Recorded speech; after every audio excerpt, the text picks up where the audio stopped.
Europe Midi. Il est 12h55, Maxime Switek. L'Europe à la une, bonjour Dany Cohn-Bendit.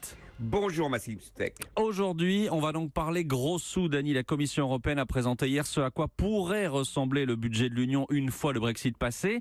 Budget qui serait en hausse avec pourtant un pays en moins.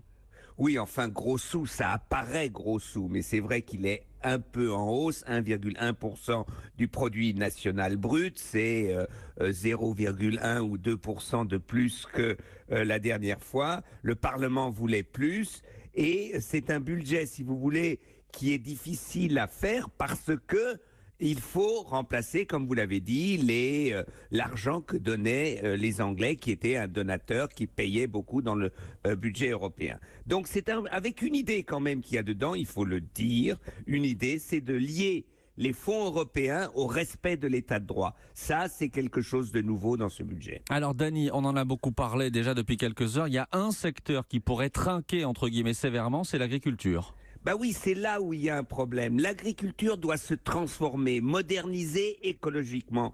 Et là, il y a deux problèmes. D'un côté, le plafonnement.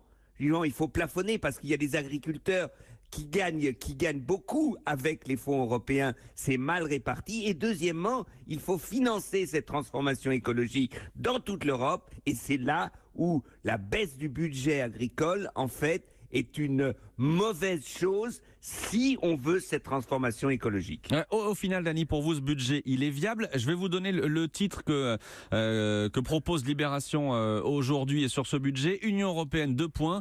Un budget sans ambition et la PAC au tison. La PAC, la politique agricole commune.